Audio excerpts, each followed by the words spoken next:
નમસ્કાર, આપ જોઈ રહ્યા છો મંતવ્ય ન્યૂઝ. હું છું આપની સાથે દેવલ. સમાચારમાં વાત કરીએ તો સુપ્રીમ કોર્ટના નિર્ણયો અને દલીલોમાં હવે જેન્ડર સ્ટીરિયોટાઇપ શબ્દોનો ઉપયોગ કરવામાં નહીં આવે.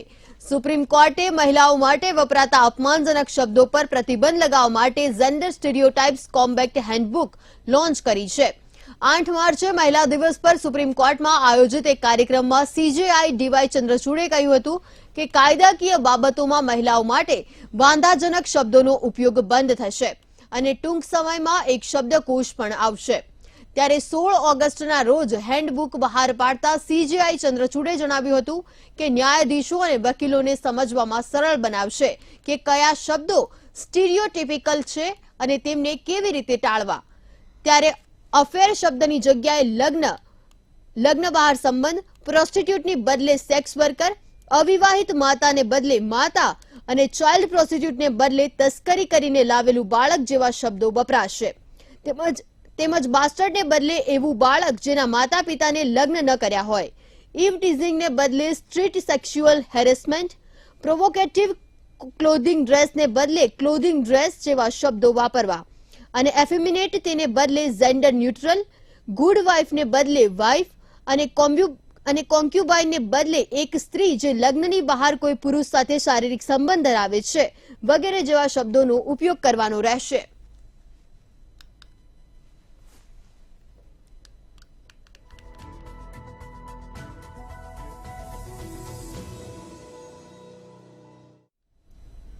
સુપ્રીમ કોર્ટે શિક્ષકોની ભરતી અંગે મહત્વનો ચુકાદો આપ્યો છે. સુપ્રીમ કોર્ટના ચુકાદા મુજબ પ્રાઇમરી સ્કૂલ ટીચર્સની ભરતીમાં બીએડ નહીં ચાલે, ફક્ત પીટીસી જ ચાલશે. તો સુપ્રીમ કોર્ટે આના સંદર્ભમાં અગાઉ કરેલા નિર્ણયને રદ કર્યો છે.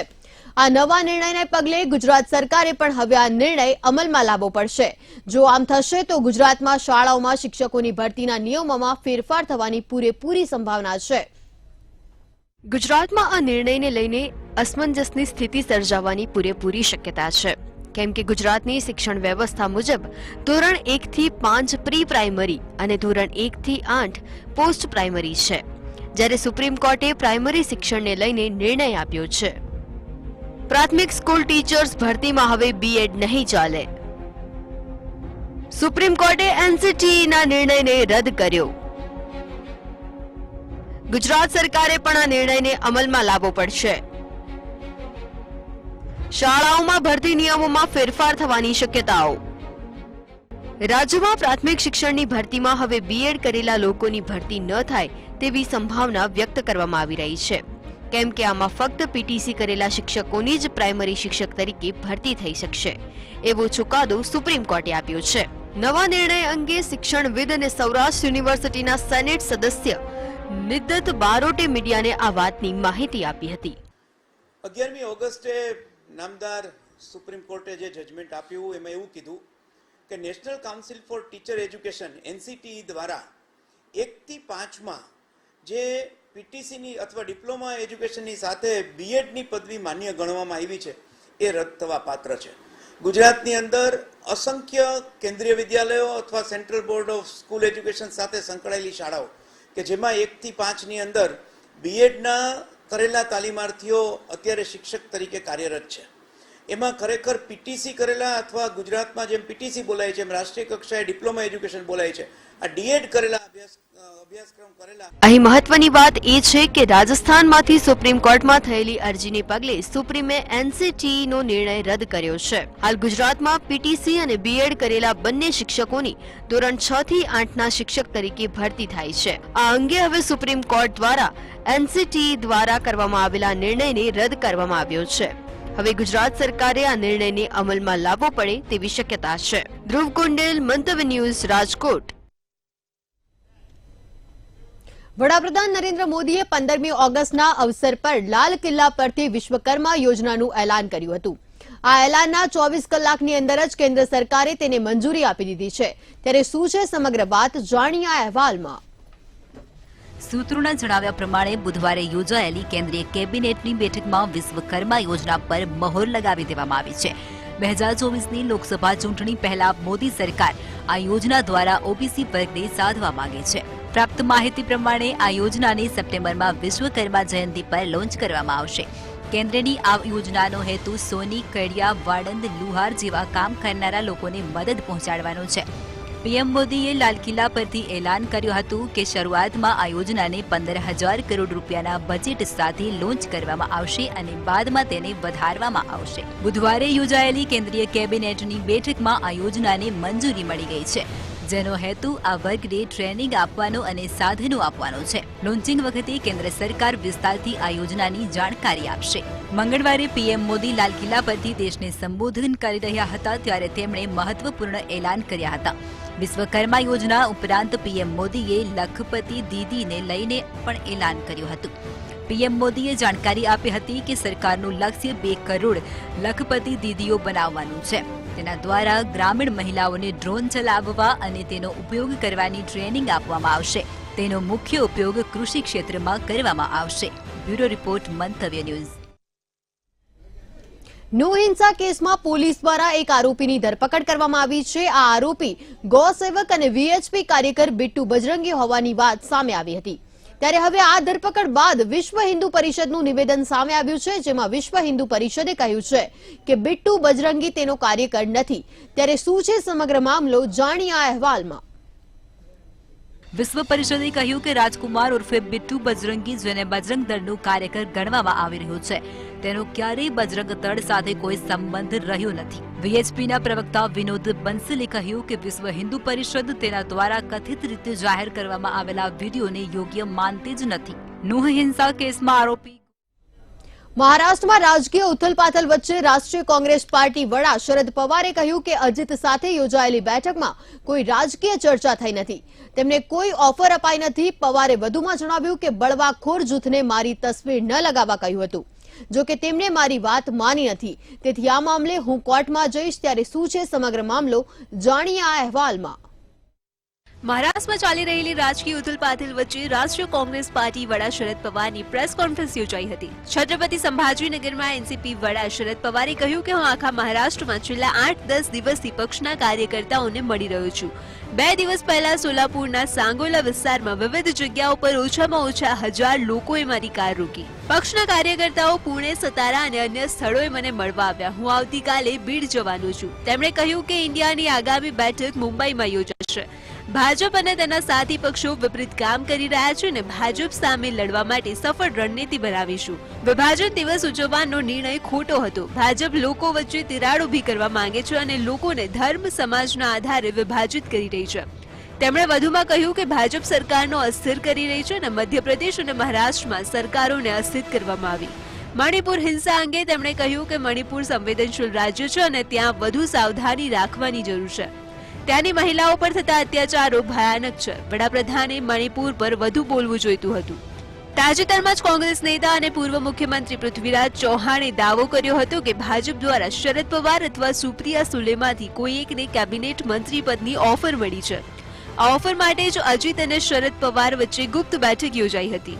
જો કે શરદ પવારે આ બાબતનો ઉલ્લેખ કરી કોંગ્રેસના બંને નેતાઓના આરોપીઓને રદિયો આપી દીધો છે. પવારે કહ્યું કે અજીત સાથે યોજાયેલી બેઠકમાં કોઈ રાજકીય ચર્ચા નથી થઈ. તેમણે કોઈ ઓફર નથી અપાઈ. સૂત્રો મુજબ શરદ પવાર શનિવારે બપોરે 1 વાગે કોરેગાંવ પાર્ક વિસ્તારમાં બિઝનેસમેનને ત્યાં પહોંચ્યા હતા અને સાંજે 5 વાગે તેઓ પરત ફર્યા હતા. ત્યારબાદ 2 કલાક બાદ સાંજે 6:45 વાગે અજીત પવાર પણ પરિસરમાંથી બહાર નીકળતા જોવા મળ્યા. આ બંનેની મુલાકાત બાદ મહારાષ્ટ્રના રાજકારણમાં ફરી ગરમાયું હતું. જો કે આ બાબત શરદ પવારે સ્પષ્ટતા કરતા કહ્યું કે તે મારો ભત્રીજો છે. ભત્રીજાને મળવામાં શું ખોટું છે? જો પરિવારનો કોઈ વરિષ્ઠ વ્યક્તિ પરિવારના અન્ય કોઈ સભ્યને મળવા માંગે છે તો તેમાં કોઈ સમસ્યા ન હોવી જોઈએ. બ્યુરો રિપોર્ટ, મંતવ્ય ન્યૂઝ. પાકિસ્તાન હાલમાં આર્થિક અને રાજકીય બંને મોરચે ઘણી ઉથલપાથલનો સામનો કરી રહ્યું છે. એટલે કે રખેવાળ સરકારે દેશમાં પેટ્રોલની કિંમતમાં 290.45 રૂપિયા પ્રતિ લીટરનો વધારો કર્યો છે. હાઈસ્પીડ ડીઝલના ભાવ 20 રૂપિયા વધીને 293.40 રૂપિયા પ્રતિ લીટર કરતા લોકોમાં આક્રોશ ફેલાયો છે. આર્થિક સંકટમાં ફસાયેલા પાકિસ્તાનની મુશ્કેલીઓ ઓછી નથી થઈ રહી અને ફરી એકવાર મોંઘવારીનો બોમ્બ દેશની જનતા પર ફૂટ્યો છે.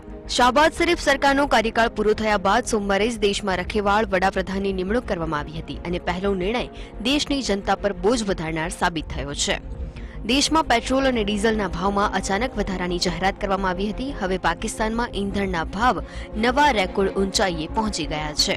કિંમતોમાં તાજેતરમાં ફેરફાર બાદ હવે પાકિસ્તાનમાં પેટ્રોલની કિંમત 17.50 રૂપિયા પ્રતિ લીટર વધીને 290.45 રૂપિયા પ્રતિ લીટર પર પહોંચી ગઈ છે. આ સાથે જ હાઈ સ્પીડ ડીઝલની કિંમતમાં 20 રૂપિયાનો વધારો કરવામાં આવ્યો છે. ત્યારબાદ તેની કિંમત 293.40 રૂપિયા પ્રતિ લીટર થઈ ગઈ છે. 1 જાન્યુઆરી 2023ની અંદર 214.80 રૂપિયા લીટર, 16 ફેબ્રુઆરી 2023ના રોજ 16 એપ્રિલ 2023 રૂપિયા 282 પ્રતિ લીટર, 16 જૂન 2023 રૂપિયા 262 પ્રતિ લીટર, 16 જુલાઈ 2023 રૂપિયા 253 પ્રતિ લીટર, 1 ઓગસ્ટ 2023 રૂપિયા 272.95 પ્રતિ લીટર,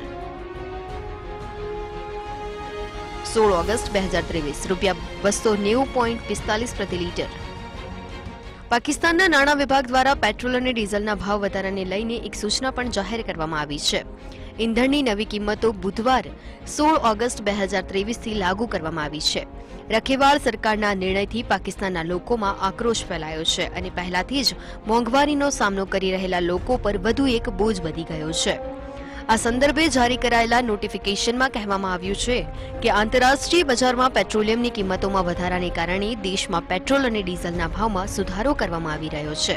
જો કે સરકારી નોટિફિકેશનમાં કેરોસીન અને લાઇટ ડીઝલના ભાવમાં કોઈ ફેરફારની જાહેરાત કરવામાં આવી નથી.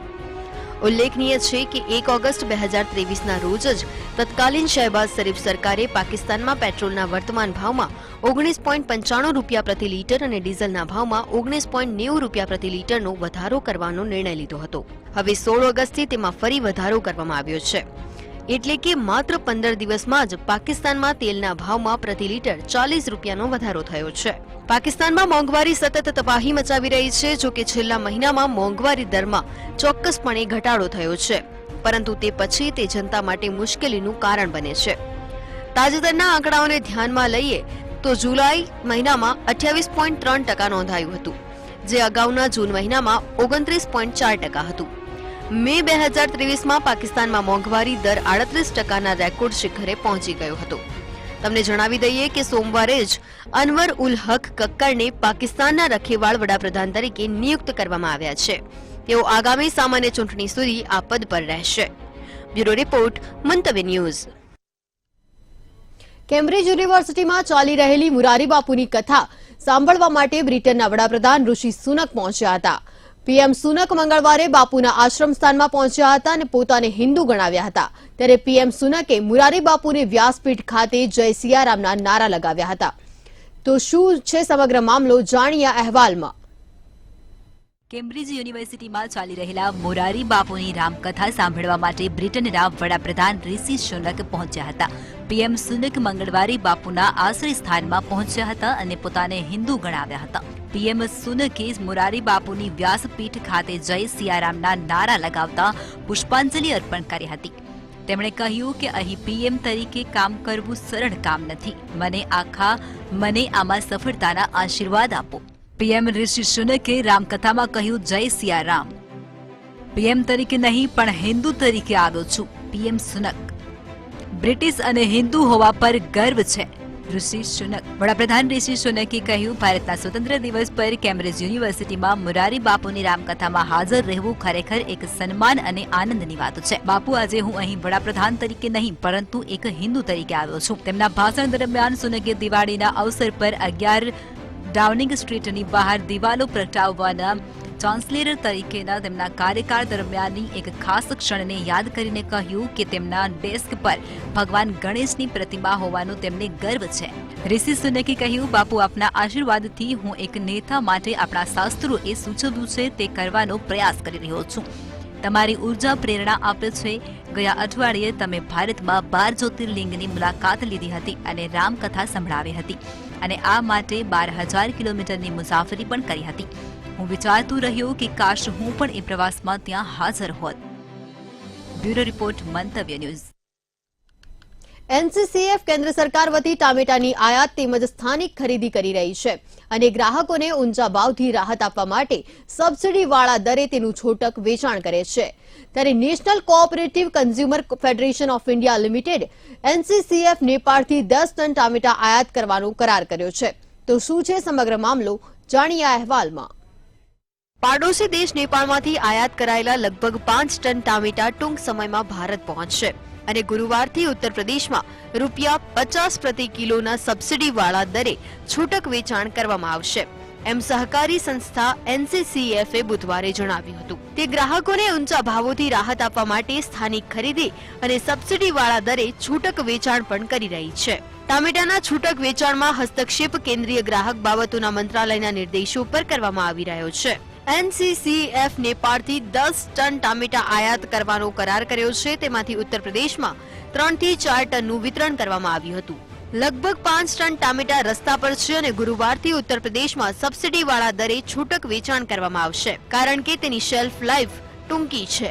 ઉત્તર પ્રદેશમાં આયાતી અને સ્થાનિક રીતે મેળવેલા ટામેટાનું વેચાણ મોબાઈલ વાન દ્વારા પસંદગીના સ્થળોએ સ્થાનિક દુકાનો દ્વારા કરવામાં આવશે। તેમણે કહ્યું કે દિલ્હી એનસીઆરએફ અને રાજસ્થાનમાં દેશના વડાઓ ઉત્પાદક રાજ્યોમાંથી મેળવેલા ટામેટાને ₹50 પ્રતિ કિલોના રાહત દરે વેચવામાં આવશે।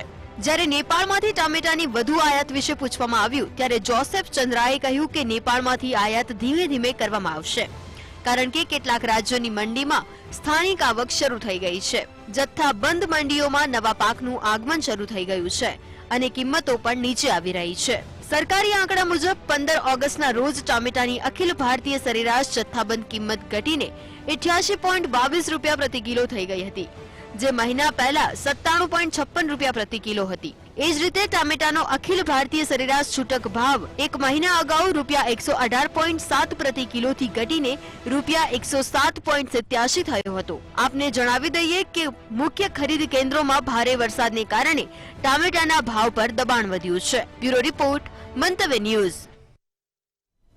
મહત્વના સમાચાર સુરતથી સામે આવી રહ્યા છે। સુરતની અંદરથી અકસ્માતની ઘટના સામે આવી રહી છે। લબરમુછિયાએ અકસ્માત સર્જ્યો છે। મોરા ભાગળ વિસ્તારની અંદર અકસ્માતની ઘટના સામે આવી રહી છે। નબીરાએ બીઆરટીએસ સ્ટેશન રોડની રેલિંગ પર કાર ચડાવી દીધી છે। સુરતથી સમાચાર સામે આવી રહ્યા છે। સુરતના મોરા ભાગળ વિસ્તારની અંદર અકસ્માતની ઘટના સામે આવી રહી છે। જહાંગીર રથપુરા અને રાંદેર પોલીસ ઘટના સ્થળે પહોંચી છે ત્યારે ઘટનાને પગલે ટ્રાફિક જામના દ્રશ્યો સર્જાયા છે। રોંગ સાઈડમાં કાર હંકારી અકસ્માત સર્જ્યો છે તેવું પ્રત્યક્ષદર્શી એટલે કે ત્યાં જે લોકો હાજર હતા તેમનું કહેવું છે। મહત્વના સમાચાર સુરતથી સામે આવી રહ્યા છે। રોંગ સાઈડની અંદર કાર ચલાવી હતી અને ત્યારબાદ અકસ્માત સર્જાયો હતો। બીઆરટીએસ સ્ટેશન રોડની રેલિંગ ઉપર કાર ચડાવી દીધી છે અને અકસ્માત સર્જ્યો છે। મોરા ભાગળ વિસ્તારની અંદર અકસ્માતની ઘટના સામે આવી રહી છે। સુરતથી સમાચાર સામે આવી રહ્યા છે। સુરતના મોરા ભાગળ વિસ્તારની અંદર અકસ્માતની ઘટના સામે આવી રહી છે ત્યારે ઘટનાને પગલે ટ્રાફિક જામના દ્રશ્યો પણ સર્જાયા હતા। દ્રશ્યોમાં આપ જોઈ શકો છો ટ્રાફિક જામ સર્જાયેલો દેખાય છે ત્યારે અકસ્માતને પગલે જહાંગીર રથપુરા અને રાંદેર પોલીસ ઘટના સ્થળે પણ પહોંચી છે અને વધુ તપાસ હાથ ધરી છે। બીઆરટીએસ સ્ટેશન રોડની રેલિંગ ઉપર કારને ચડાવી દીધી હતી અને ત્યારબાદ અકસ્માત સર્જાયો હતો। ઘટનાને પગલે ટ્રાફિક જામના દ્રશ્યો સર્જાયા છે। બીઆરટીએસ સ્ટેશનની રોડની રેલિંગ ઉપર કાર ચડાવી દીધી ને ત્યારબાદ અકસ્માત સર્જાયો હતો। રોંગ સાઈડમાં કાર હંકારી અકસ્માત સર્જ્યો છે તેવું પ્રત્યક્ષદર્શીનું કહેવું છે। વધુ વિગત સાથે સંવાદદાતા અમિત રૂપાપરા જોડાઈ ગયા છે। જી અમિત, સુરતની અંદર મોરા ભાગળ વિસ્તારની અંદર અકસ્માતની ઘટના બની છે, શું છે સમગ્ર વિગત? જી ચોક્કસ, બીઆરટીએસ જે પ્લેટફોર્મ આવેલું હોય છે ત્યાંની આ ઘટના છે કે જ્યાં બીઆરટીએસ રૂટમાં એક લબરમૂછ્યું યુવક છે તે બેફામપણે રોંગ સાઈડમાં પોતાની કાર ચલાવી રહ્યો હતો અને એકાએક જ આ જે નબીરો હતો તેને આ જે કારના સ્ટેરિંગ પરથી કાબુ ગુમાવ્યો હોવાના કારણે આ જે બેકાબુ બનેલી કાર છે તે ખૂબ જ વધારે સ્પીડમાં હોવાના કારણે બીઆરટીએસ રૂટની જે રેલિંગ હોય છે તેના પર ચડી ગઈ હતી। જોકે આ અકસ્માતની ઘટનામાં સદનસીબે કોઈ જાનહાનિ થવા પામી નથી, પરંતુ જે પોલીસને ઘટનાની જાણ થતા જહાંગીરપુરા પોલીસ અને રાંદેર પોલીસ ઘટના સ્થળ પર પહોંચી હતી। પોલીસ દ્વારા તાત્કાલિક જ આ નબીરાને પકડવામાં આવ્યો હતો। ત્યારબાદ જે કાર હતી રેલિંગ પર ચડી ગઈ હતી તેને ઉતારીને પોલીસ સ્ટેશન લઈ જવાની કામગીરી કરવામાં આવી હતી. આ ઉપરાંત લોકોનું એવું કહેવું હતું કે રોંગ સાઈડમાં BRTS રૂટમાં આ જે યુવક હતો તે ઓવર સ્પીડમાં કાર ચલાવી રહ્યો હતો અને આ યુવકની બેદરકારીના કારણે અકસ્માત થયો છે. સદનસીબે કોઈ જાનહાનિ થઈ નથી, પરંતુ યુવક જે પ્રકારે કાર ચલાવી રહ્યો હતો તેને લઈને લોકોમાં પણ એક રોષનો માહોલ જોવા મળી રહ્યો છે. જી અમિત, કારની સ્પીડ વધારે હતી કે કાર ચાલક છે તે નશાની હાલતમાં હતી તેવી કોઈ માહિતી સામે આવી છે? હજુ કોઈ કાર ચાલક નશામાં હતો કે નહીં તે હજુ કોઈ તપાસમાં સામે આવ્યું નથી, પરંતુ આ જે નવીરો હતો તેને હાલ પોલીસ સ્ટેશન લઈ જવાયો છે અને જોનારા જે લોકો હતા, ઘટના સ્થળ પર હાજર લોકો હતા, તેમનું કહેવું એવું હતું કે બેફામ રીતે પૂર સ્પીડમાં આ જે નવીરો હતો તે રોંગ સાઈડમાં કાર ચલાવતો હતો અને તેના જ કારણે આ અકસ્માતની ઘટના થઈ છે. જી અમિત, સમગ્ર વિગત આપવા બદલ આભાર. સુરતથી સમાચાર સામે આવી રહ્યા છે. સુરતના મોરા બાગળ વિસ્તારની અંદર અકસ્માતની ઘટના સામે આવી છે, જેને લઈને લબરમુછિયાએ અકસ્માત સર્જ્યો છે. ત્યારે પ્રત્યક્ષદર્શીઓનું એવું કહેવું છે કે રોંગ સાઈડ પર કાર હંકારીને આ અકસ્માત સર્જ્યો છે. પૂરપાટ ઝડપે આ કાર આવતી હતી, રોંગ સાઈડની અંદર કાર આવતી હતી ને ત્યારબાદ અકસ્માત સર્જાયો હતો. BRTS સ્ટેશન રોડની રેલિંગ ઉપર કારને ચડાવી હતી અને ત્યારે અકસ્માત સર્જાયો હતો. ત્યારે ઘટના સ્થળે જહાંગીર, રથપુરા અને રાંદેર પોલીસ ઘટના સ્થળે પહોંચી હતી.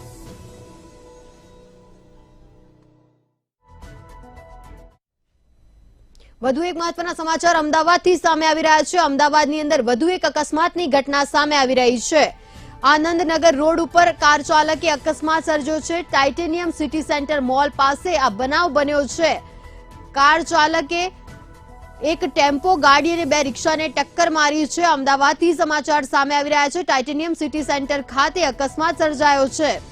કાર ચાલકે એક ટેમ્પો ગાડી અને બે રિક્ષાને ટક્કર મારી છે, તો રિક્ષામાં સવાર લોકોને ઈજા પહોંચી છે. પોલીસે કાર ચાલકની અટકાયત કરી છે અને ઈજાગ્રસ્તોને સોલા સિવિલ હોસ્પિટલ લઈ જવામાં આવ્યા છે. મહત્વના સમાચાર અમદાવાદથી સામે આવી રહ્યા છે. અત્યારે અકસ્માતની ઘટનામાં દિવસે ને દિવસે વધારો થઈ રહ્યો છે, ત્યારે વધુ એક અકસ્માતની ઘટના સામે આવી છે.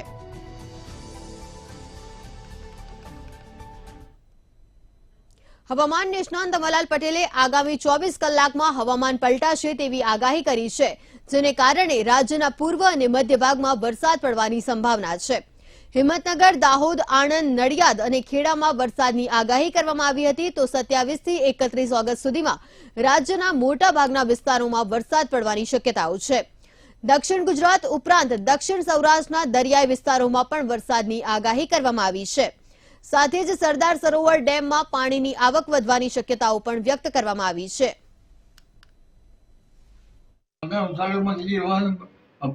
પૂર્વીય પશ્ચિમ મધ્યપ્રદેશમાં આવી રહ્યું છે, એટલે રાજ્યના પૂર્વીય ભાગોમાં વરસાદ થવાની શક્યતા છે અને મધ્યપ્રદેશના પૂર્વીય ભાગમાં ભારે વરસાદ થવાની શક્યતા છે.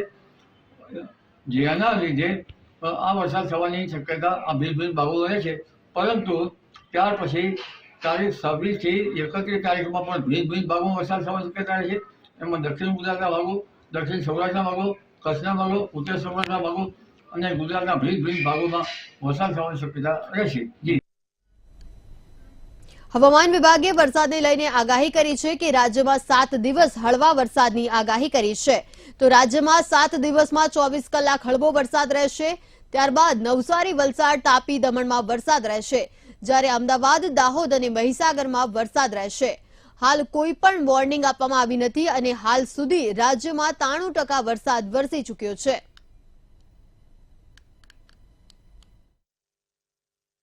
अगले 24 घंटों में मुख्य तौर पे जो हल्की बारिश देखी जा सकती है गुजरात के साउथ सदर्न हिस्से में, जिसमें मुख्य रूप से नवसारी, वलसाड, तापी, दमन और DNH शामिल हैं. अगर हम नॉर्थ गुजरात रीजन की बात करें तो उसमें अहमदाबाद, दाहोद, महिसागर में छिटपुट बारिश होने की संभावना है. इसी के साथ अगर हम सौराष्ट्र और कच्छ में बात करें तो कच्छ में मोस्टली जो है પાદરાના ગામેટા ગામમાં કપડાં ધોતા સમયે જાતિ વિષયક ટકોર કરતા બે જૂથો વચ્ચે અથડામણ થઈ હતી. ત્યારે આ જૂથ અથડામણ મામલે વડોદરા જિલ્લાના પોલીસ વડા રોહન આનંદનું નિવેદન સામે આવ્યું છે. ગામમાં ઉશ્કેરણી કરનાર ઉપર પોલીસની નજર રહેશે, ત્યારે વડુના PI ફરિયાદી બની 250 લોકોના ટોળા સામે ફરિયાદ દાખલ કરશે. ત્યારે લોકો દ્વારા પોલીસની હાજરીમાં હુલ્લડ તેમજ સૂત્રોચ્ચાર કરવામાં આવ્યા હતા. તેમજ ગામેઠા ગામમાં બપોરે એક એટ્રોસિટીની ફરિયાદ પણ નોંધવામાં આવી હતી. ત્યારે આ બનાવને લઈને સવારે 4 વાગ્યા સુધી ઉચ્ચ અધિકારીઓ ગામમાં હાજર રહ્યા હતા. છેલ્લા 24 કલાકમાં ગામમાંથી 2 ફરિયાદ દાખલ કરવામાં આવી છે. જો કે પોલીસ દ્વારા ગામમાં શાંતિ સમિતિની બેઠક યોજવામાં આવશે. જેવી રીતે આપ લોકોને ખ્યાલ હશે કે પાદરા તાલુકાનો ગામેઠા ગામમાં ગઈકાલ સાંજે પહેલાં તો બપોરે એક એક્યુઝની ફરિયાદ નોંધાઈ હતી અને પછી સેમ ગામમાં સાંજનો ટાઈમમાં બરોડા શહેરથી કેટલાક એક્ટિવિસ્ટ આવ્યા હતા અને એ પીડિત જો સમાજ હતા એ લોકો સાથે એ લોકો વાતચીત કરી હતી અને પછી આ લોકોને લઈને એ લોકો જે પંચાયતનો ઓફિસ છે ત્યાં આવ્યા હતા અને એટ ધ સેમ ટાઈમ ત્યાં પડિયાર સમાજના જેટલા લોકો હતા એ લોકોની મંદિરમાં આરતી પણ ચાલતી હતી અને દૂધ કલેક્શનનો પણ ટાઈમ હતા. તો ત્યાં બંને સાઈડથી ટોળા ભેગા થઈ ગયા હતા. પોલીસની ઓપરેશન ત્યાં ફેલાતી હતી અને ટોળાનું વિખેરવામાં આવ્યા હતા. આ અનુસંધાને લેટ નાઇટમાં ફરિયાદ પણ લેવામાં આવી ગઈ છે અને એની તપાસ પણ હાલ ચાલુ છે. અત્યારે સમાચારોમાં બસ આટલું જ. વધુ સમાચાર માટે જોતા રહો મંતવ્ય ન્યૂઝ. નમસ્કાર.